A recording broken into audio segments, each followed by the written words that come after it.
बोलिए।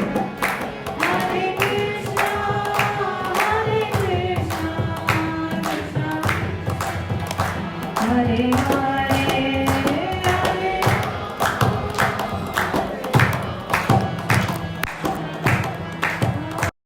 हरे हरे हरे कृष्णा कृष्णा कृष्णा हरे हरे हरे राम राम राम हरे हरे हरे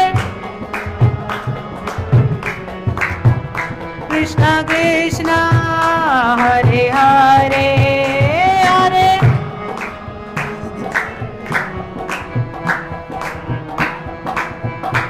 हरे हरे हरे कृष्णा कृष्णा कृष्णा हरे हरे हरे राम राम राम हरे हरे हरे कृष्णा कृष्णा हरे हरे हरे राम राम हरे जय राधा गोविंद गोविंद राधे राधे जय राधा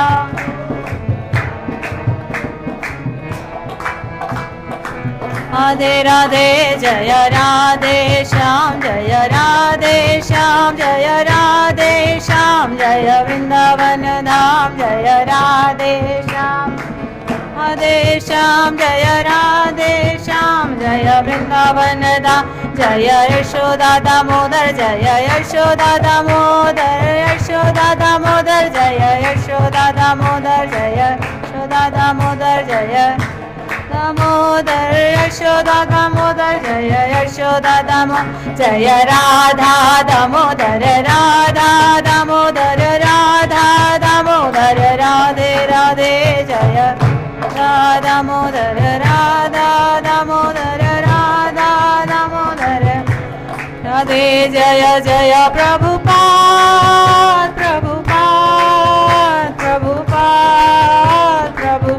जय जय प्रभुपाद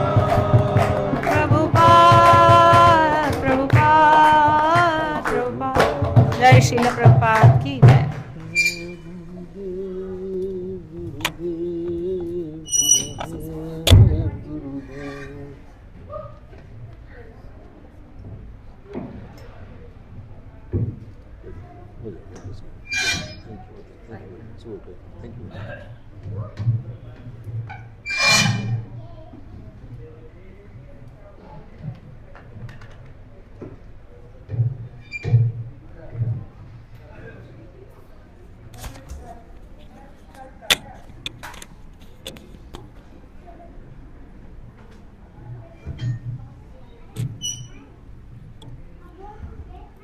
हरे कृष्ण। ओम नमो भगवते वासुदेवाय।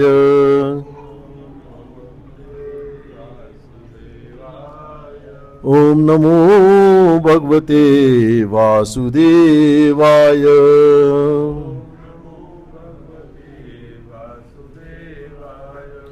ओम नमो भगवते वासुदेवाय।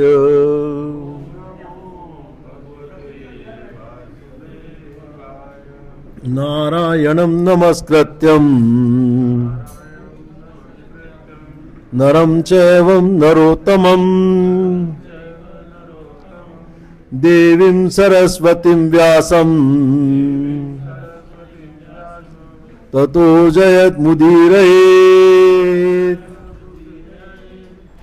नष्टप्रायेषु भद्रेषु नित्यं भागवत सेवया भगवतुक्तम श्लोके भक्तिर्भवति नैष्ठिकी। तो जी पीछे से इधर आ जाइए, सामने ज़्यादा अच्छा रहेगा, काफ़ी जगह खाली पड़ी। आगे आ जाइए प्लीज़।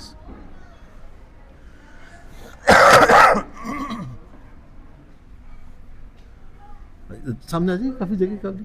है ना? ठीक, आज का श्लोक है चैप्टर नंबर 6 से 15वें नंबर का श्लोक। हरि बोल प्रभु जी।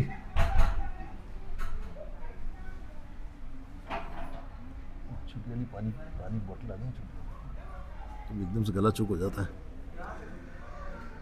तो आज का श्लोक है 6:15।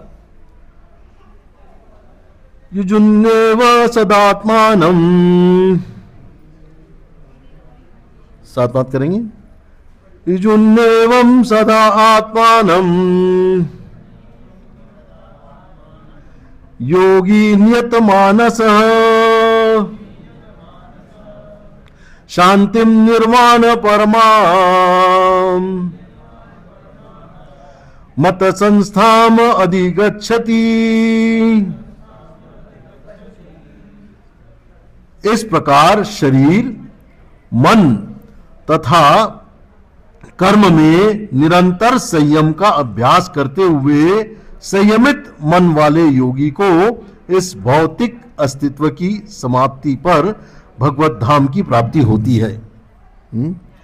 तात्पर्य जय श्री प्रभुपाद की, और जोर से एक बार जय श्री प्रभुपाद की, हरि बोल। अब योगाभ्यास के चरम लक्ष्य का स्पष्टीकरण किया जा रहा है। देखिए, ये 10वें श्लोक से लेकर 32वें श्लोक तक 6ठे चैप्टर में अष्टांग योग के बारे में समझाया गया है। ठीक है, तो गौड़िया वैष्णव या वैष्णव संप्रदाय में हम अचिंत्य भेदाभेद फिलॉसफी के आधार पर इसको कैसे समझते हैं, ये पर्पट आपने अगर मिस कर गए तो बहुत मुश्किल होगा इसको समझ पाना, है ना। बहुत ध्यान से सुनिएगा, मैं बहुत धीरे धीरे प्रयास करूंगा कि एक एक शब्द को क्लियर करता चलूं। योगाभ्यास किसी भौतिक सुविधा की प्राप्ति के लिए नहीं किया जाता। इसका उद्देश्य तो भौतिक संसार से विरक्ति प्राप्त करना है। जो कोई इसके द्वारा स्वास्थ्य लाभ चाहता है या भौतिक सिद्धि प्राप्त करने का इच्छुक होता है, वह भगवत गीता के अनुसार योगी नहीं है। न ही भौतिक अस्तित्व की समाप्ति का अर्थ शून्य में प्रवेश है, क्योंकि यह कपोल कल्पना है। भगवान की सृष्टि में कहीं भी शून्य नहीं है। उल्टे भौतिक अस्तित्व की समाप्ति से मनुष्य भगवत धाम में प्रवेश करता है। भगवत गीता में भगवत धाम का भी स्पष्टीकरण किया गया है कि यह वह स्थान है जहां न सूर्य की आवश्यकता है, न चांद की या बिजली की। आध्यात्मिक राज्य के सारे लोग उसी प्रकार से स्वतः प्रकाशित हैं, जिस प्रकार सूर्य द्वारा यह भौतिक आकाश। वैसे तो भगवत धाम सर्वत्र है, किंतु चिन्मय व्योम तथा उसके लोकों को ही परम धाम कहा जाता है। एक पूर्ण योगी जिसे भगवान कृष्ण का पूर्ण ज्ञान है, जैसा कि यहां पर भगवान ने स्वयं कहा है, मच्चित्ता मत पर मत स्थानम, वास्तविक शांति प्राप्त कर सकता है और अंततोगत्वा कृष्ण लोक या गोलोक वृंदावन को प्राप्त होता है। ब्रह्म संहिता में 5.37 में स्पष्ट उल्लेख है कि गोलोक एवं निवसत्य खिलात्म भूतः। यद्यपि भगवान सदैव अपने धाम में निवास करते हैं, जिसे गोलोक कहते हैं, तो भी वे अपनी पराध्यात्मिक शक्तियों के कारण सर्वव्यापी ब्रह्म तथा अंतर्यामी परमात्मा है। कोई भी कृष्ण तथा विष्णु रूप में उनके पूर्ण विस्तार को सही सही जाने बिना वैकुंठ में या भगवान के नित्य धाम गोलोक वृंदावन में प्रवेश नहीं कर सकता। अतः कृष्ण भावना भावित व्यक्ति ही पूर्ण योगी है, क्योंकि उसका मन सदैव कृष्ण के कार्यकलापों में तल्लीन रहता है। सवे मनः कृष्ण पदार विंदयो। वेदों में श्वेताश्वर उपनिषद 3.8 में भी हम पाते हैं कि तमेव विदंतवती मृत्युमेति, केवल भगवान कृष्ण को जानने पर जन्म तथा मृत्यु के पथ को जीता जा सकता है। दूसरे शब्दों में योग की पूर्णता संसार से मुक्ति प्राप्त करने में है, इंद्रजाल अथवा व्यायाम के कर्तव्यों द्वारा अबोध जनता को मूर्ख बनाने में नहीं। ठीक है, ये श्री प्रभुपाद के एकदम, जैसा कि हम जानते हैं श्री प्रभुपाद जो है कृष्ण का कृपाचार्य है ना। तो जो और भगवान, तो उन्होंने कई बार ये बात कही है कि भगवान मुझसे लिखवाते हैं। ठीक है, तो हो सकता है कि जो कुछ योगिक संस्थानों से बिलोंग करते हो उन्हें थोड़े से शब्द चुभे, लेकिन बहुत खूबसूरत बात बहुत स्पष्ट तरीके से उन्होंने अपनी रखी है। ठीक है, तो ओम अज्ञानतिमिरन्धस्य ज्ञानाञ्जनशलाकया चक्षुरुन्मीलितं येन तस्मै श्री गुरुवै नमः। श्री चैतन्य मनोविष्ठम स्थापितं येन भूतले स्वयं रूप कदा मह्यं ददाति स्वपदान्तिकम्। वंदे अहम श्री गुरुं श्री युद्धपदकमलम श्री गुरुन् वैष्णवाश्रम श्री रूपम सग्रजातम सगन रघुनाथ विंतम तम सजीवन साद्वैतम सावधूतम परिजन सहितम श्री कृष्ण चैतन्य देवम श्री राधा कृष्ण पादान सगन ललिता श्री विशाखा विंताक्ष च। हे कृष्ण करुणा सिंधु दीन बंधु जगतपते गोपेश गोपिका कांता राधा कांता नमोस्तुते। तप्त कांचन गौरांगी राधे वृंदावनेश्वरी वृषभानुसुते देवी प्रणमामि हरिप्रिये। वांछा कल्पतरुभ्यश्च कृपा सिंधुभ्येव च पतिता नाम पावनेभ्यो वैष्णवेभ्यो नमो नमः। ओम नमो भगवते वासुदेवाय। नमो विष्णुपादाय कृष्णपृष्ठाय भूतले स्वयं रूपम कदा मुखम करोति वाचालम पंगुम लंघयते गिरिम यत् कृपातमहं वंदे परमानंदम माधवम। नमो विष्णुपादाय कृष्णपृष्ठाय भूतले श्रीमते भक्ति वेदांत समिति नामिने नमस्ते सरस्वती देवे गौरवाणी प्रचार विशेषण पाश्चादेशरे। नमो विष्णुपादाय कृष्णपृष्ठ भूतले श्रीमते भक्ति नामिने। तो ये श्लोक के माध्यम से भगवान हमको बहुत महत्वपूर्ण बात समझाना चाह रहे हैं। एक बार श्लोक की पुनरावृत्ति करने का प्रयास करते हैं। युजुन्नेवं सदात्मानं योगी नियतमानसः शांतिम निर्वाणम परमम मतस्थावन् अधिगच्छति। इस प्रकार मन को सदा भगवान में स्थिर रखते हुए संयमी योगी परम शांति को अर्थात मुझ में स्थित निर्वाण को प्राप्त करता है। तो इसके योग की जो अंतिम अवस्था को बताया गया है कि जहां मन और आत्मा भगवान में लीन होकर शांति परम शांति को प्राप्त करता है। यह केवल ध्यान या आसन का फल नहीं है, बल्कि परमेश्वर पे केंद्रित ध्यान भक्ति योग का परिणाम है। ठीक है,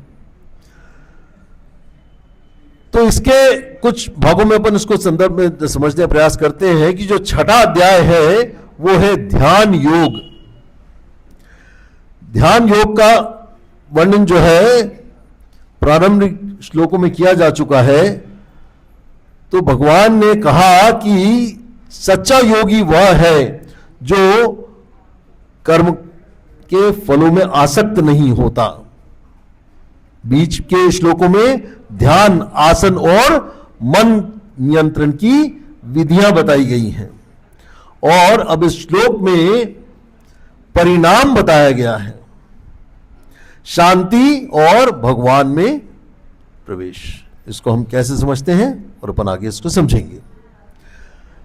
शब्दों का भावार्थ का अगर विश्लेषण करना का प्रयास करें तो युजुन्न निरंतर मतलब अभ्यास, निरंतर अभ्यास करना, ठीक है, लगातार योग में लगे रहना। एवं मतलब इस प्रकार, मतलब पूर्ण वर्णित, इसके पहले के जो श्लोकों में जो विधि बताई गई है उसमें सदा आत्मनम मतलब है अपने चित्त को सदा स्थिर रखते हुए, नियत मनसा मानसः मतलब नियंत्रित मन वाला, शांति मतलब शांति, निर्वाण मतलब निर्वाण, परमाम मतलब परम निर्वाण जो जन्म मृत्यु से परे है, और मतस्थानम मतलब मतस्थानम अधिगच्छति मतलब मुझ में स्थित उस अवस्था को प्राप्त करता है।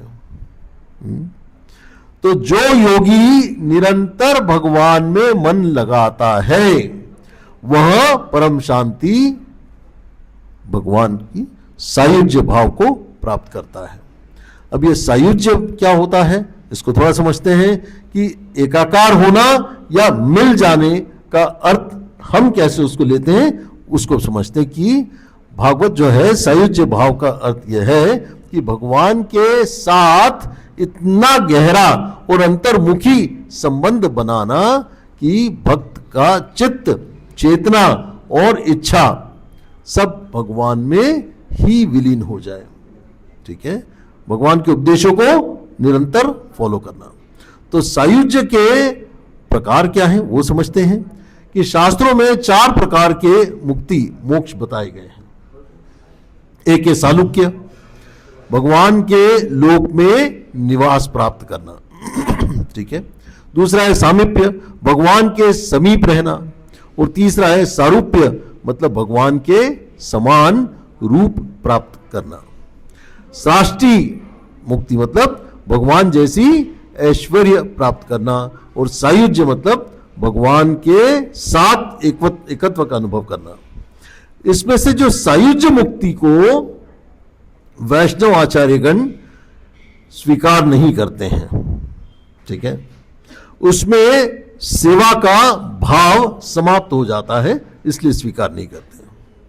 तो भागवत में सायुज्य मुक्ति को की जो व्याख्या की गई है, जो श्रीमद् भागवत के 3.29 के 13वें श्लोक में बताया गया है कि भगवान कपिल देव माता देवहूति से कहते हैं कि मदभक्त्या यह प्रवत्तोस्मि नान्यम तस्य भक्ततः, मतलब जो भक्त प्रेम पूर्वक मेरी भक्ति करता है मैं भी उनके वश में रहता हूं।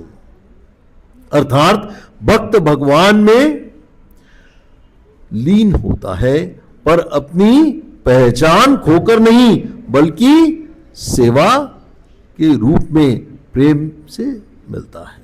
ठीक है, तो यही भक्ति के माध्यम से एकत्व का अर्थ है, न कि अद्वैत वेदांत का निराकार ब्रह्म में लीन होना, वो अर्थ नहीं है यहां पे, ये ध्यान रखिएगा।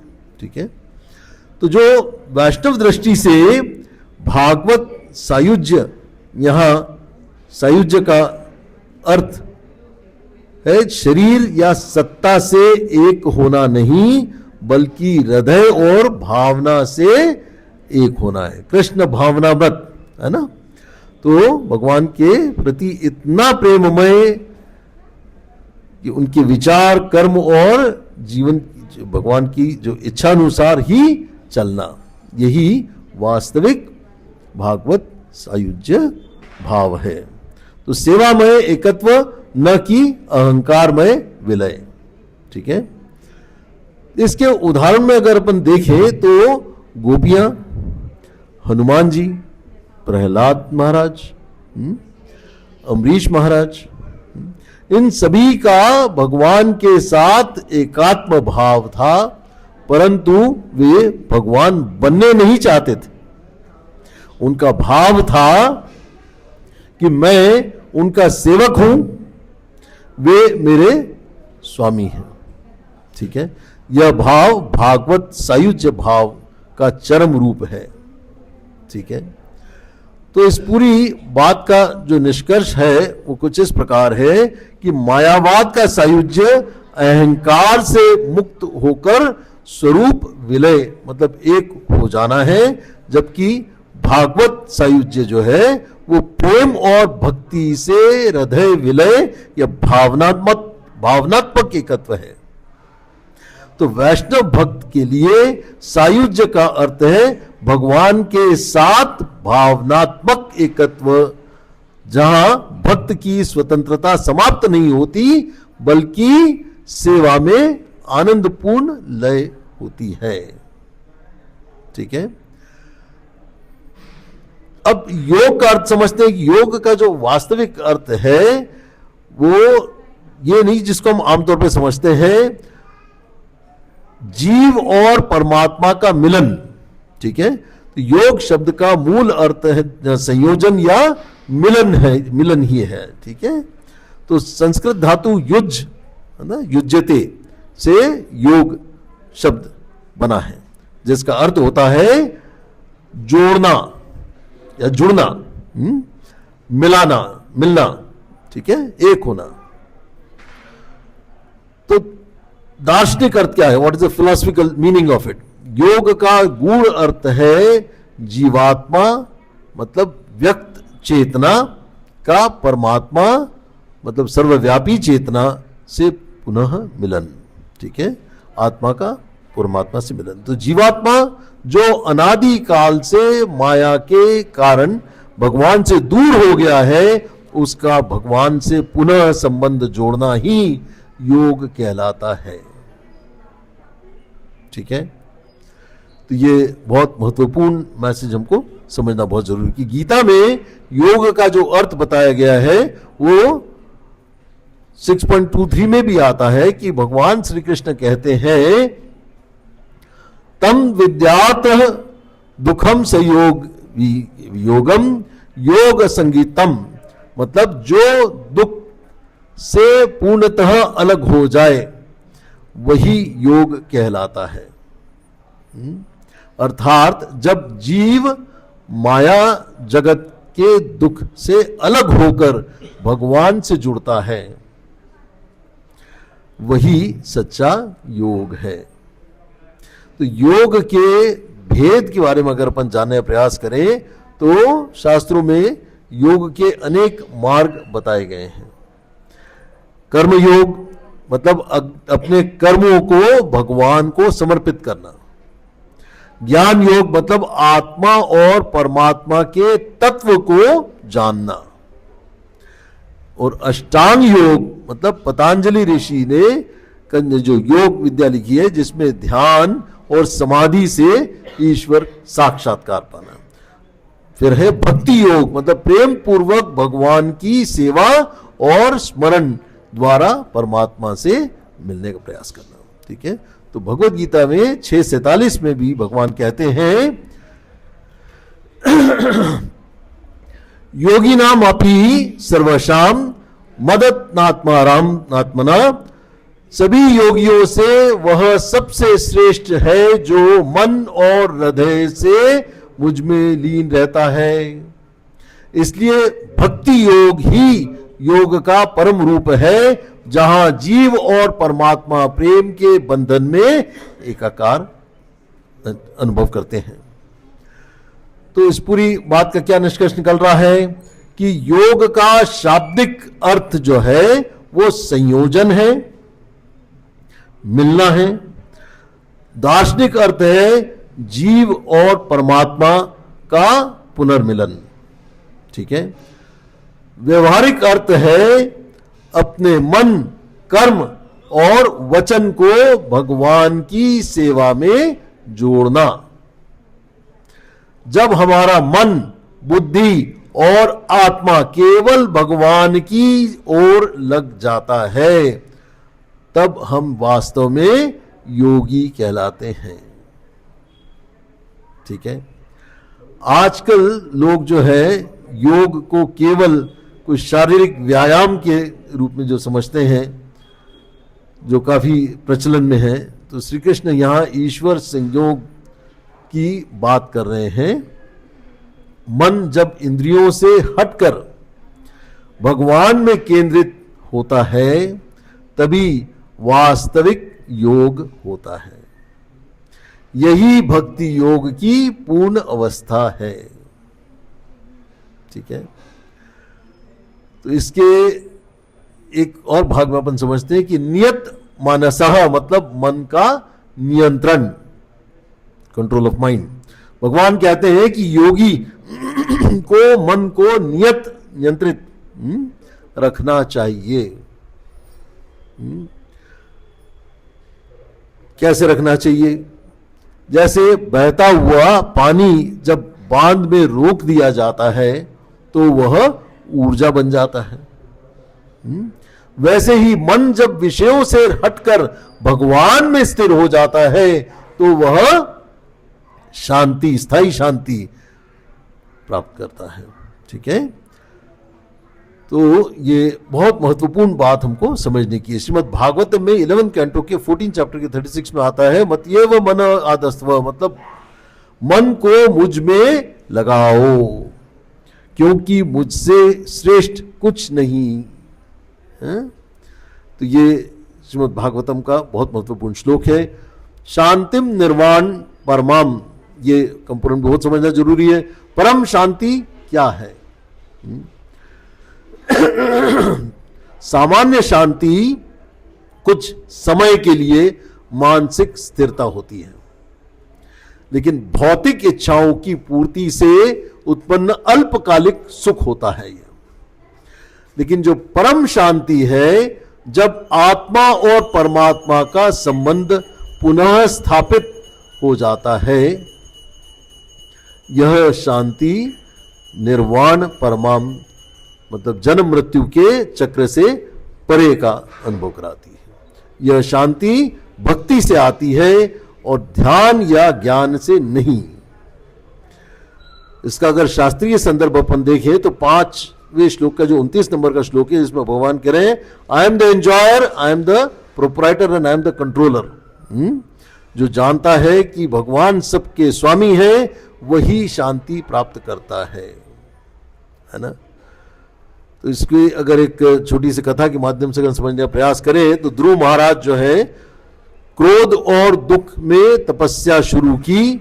जब भगवान विष्णु के दर्शन हुए तो कहा कि स्वामिन कर्तार्तो अस्मि, कर्तार्तो अस्मि, मुझे अब कुछ नहीं चाहिए। यही निर्वाण परमाम शांति है। ठीक है, इसका सबसे बड़ा उदाहरण ध्रुव महाराज है।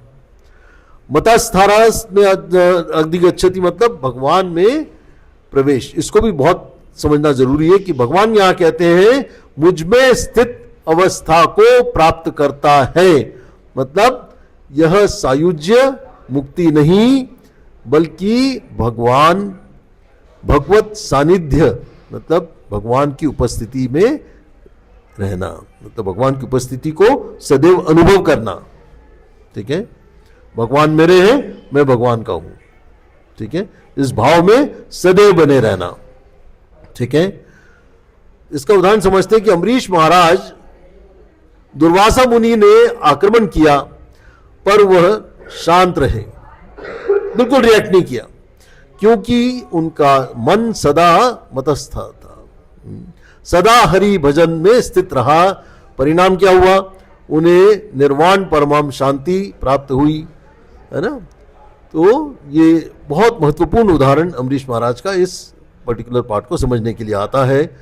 इसका व्यवहारिक उपयोग अपन देखें तो नियमित साधना करना, जप, श्रवण, कीर्तन, नियमित भगवान की सेवा करना, मन को नियंत्रित रखना, इंद्रियों को संयमित रखना, भक्ति में निरंतरता बनाए रखना, सदा आत्मनम का अभ्यास करना, है ना, और भगवान केंद्रित जीवन बिताना, भगवान के उपदेशों को निरंतर और नित्य अभ्यास में लाना और वैराग्य के भाव में जीना। तो सत्संग और शास्त्र का अध्ययन करना, मन की स्थिरता बनाए रखना, यह सबसे महत्वपूर्ण बात है।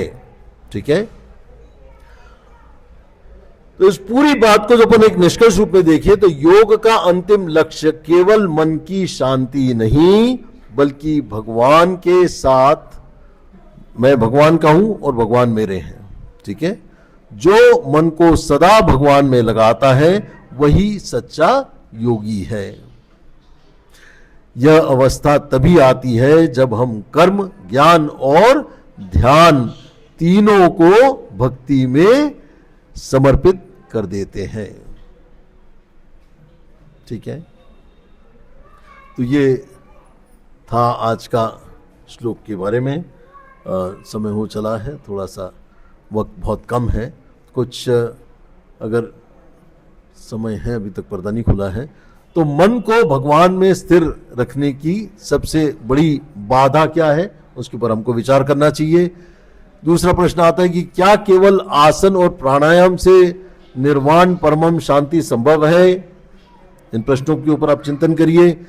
मतस्थानम का आधुनिक जीवन में क्या अर्थ है और हम अपने जप को नियत मानस कैसे बना सकते हैं, इन प्रश्नों पे चिंतन हमें इस श्लोक के माध्यम से निश्चित रूप से करना चाहिए, ठीक है। तो अंत में एक प्रार्थना करते हैं कि हे श्री कृष्ण, कृपा करके मेरे मन को सदा अपने चरणों में स्थिर कर दो, ताकि मैं निर्वाण परमाम शांति मतलब